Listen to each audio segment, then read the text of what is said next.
Estudios de la Torá por Moshe Ben Abraham. Shoftim 48, 4 Jueces. Deuteronomio Devarim 18, 6, 13. Si un levi de uno de sus pueblos en cualquier sitio en Israel donde él vive, viene altamente motivado al lugar que Adonai escoja, entonces él servirá allí en el nombre de Adonai su Elohim, así como sus hermanos los Leviim que se paran y sirven en el nombre de Adonai. Tal levi recibirá la misma porción a la de los otros, además de lo que pueda recibir de la venta de su propiedad ancestral heredada. Cuando ustedes entren en la tierra que Adonai su Elohim les está dando, no aprenderán a seguir las prácticas abominables de aquellas naciones.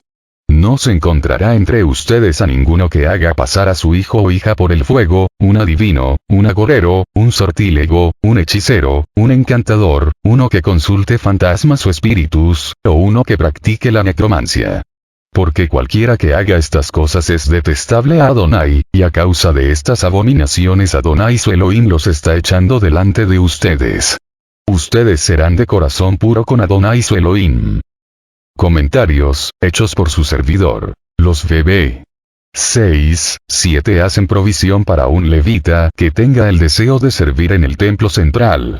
Si un levita dejaba la ciudad donde vivía e iba al templo central, expresando su deseo de servir en la casa de Elohim, se le permitía servir así como los otros levitas y tenía derecho de recibir el mismo sostén que otros sacerdotes. V.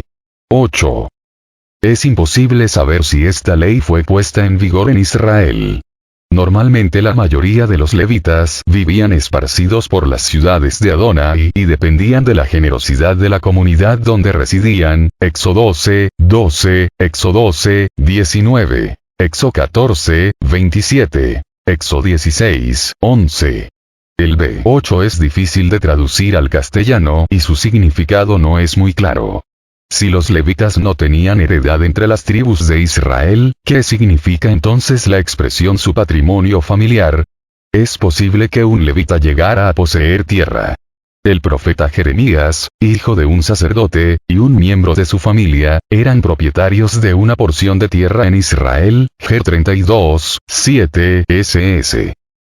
Pero probablemente la mayoría de los levitas no tenían propiedad y dependían de la benevolencia del pueblo. Es posible entonces entender el B8 en relación con la centralización del culto.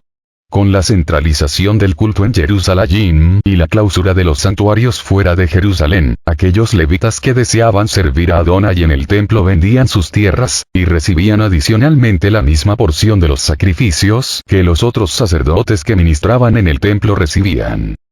G. Leyes contra los adivinos, G 18, 9, 14.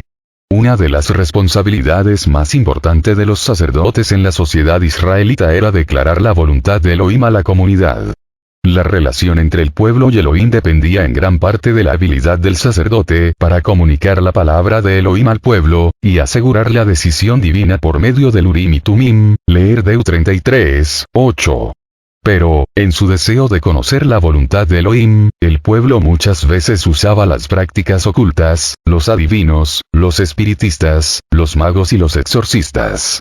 En la presentación del trabajo de los sacerdotes en el templo, la ley deuteronómica discute también las prácticas abominables de conocer la voluntad divina y predecir el futuro, como para enfatizar que los sacerdotes son los mediadores legítimos de la voluntad de Elohim. La manera por la cual los feligreses de la religión cananea procuraban conocer la voluntad de su Dios era una abominación a Adonai.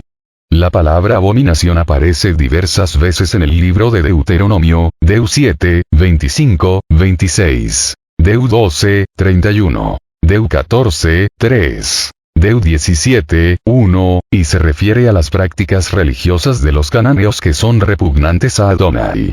En el presente contexto la palabra abominación se refiere a las maneras de descubrir la voluntad de Elohim por medio de prácticas religiosas incompatibles con el verdadero espíritu de revelación que aparece en los profetas y en los sacerdotes de Israel. El legislador deuteronómico introduce en los VB 10 y 11 un catálogo de 8 prácticas que el pueblo de Canaán usaba para predecir el futuro y conocer la voluntad de los dioses.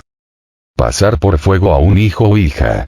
La participación de los israelitas en esta práctica, considerada abominable, aparece diversas veces en el texto de la Torá, Lev 18, 21, Ger 32, 35, S 16, 21, S 20, 26, S 23, 37. Este rito estaba asociado con Moloch, el dios de los amonitas. En el contexto de este pasaje, la práctica de pasar niños por el fuego no es simplemente sacrificios de niños. El texto parece indicar que la práctica de pasar niños por el fuego está asociada con el deseo de una persona de conocer el futuro, pero la manera en que el sacrificio humano está relacionado con adivinación no es claro. Es posible que este ritual se refiere a una ordalía donde los niños caminaban por fuego. Magos. Los magos eran personas que procuraban conocer la voluntad de los dioses por medio de la práctica del ocultismo. Una traducción más correcta de Lev sería aquellos que adivinan. En el libro del profeta Miqueas, la adivinación es una actividad de los profetas falsos, Mic 3, 11. Exorcistas. El exorcista era la persona que usaba ciertos ritos mágicos o conjuros para expulsar un espíritu maligno de una persona. Adivinos. Una persona que adivinaba por medio de objetos, como la copa, Gen 44, 5, por medio de flechas, terafines o ídolos domésticos, por medio del hígado de los animales, Ezek 21, 21, por medio de imágenes, y por medio de palos. Hechicero. El hechicero era la persona que usaba sus artes mágicas para hacer señales, Éxodo 7, 11, para producir el mal, Isa 47, 9, Isa 47, 12, o para influir en la vida de una persona. Encantador. Aquel que usaba fórmulas mágicas y maldiciones poderosas para controlar a otra persona bajo su encanto. El que pregunta a los espíritus. El espiritista. Los dos nombres probablemente se refieren al mismo individuo, o sea, la persona que invocaba y consultaba los espíritus de los muertos para descubrir el futuro. Leer, Lev 20, 6, Lev 20, 27, 1 Sa 28, 3, 1 Sa 28, 9, 2 Ki 21, 6, Isa 8, 19, Isa 19, 3.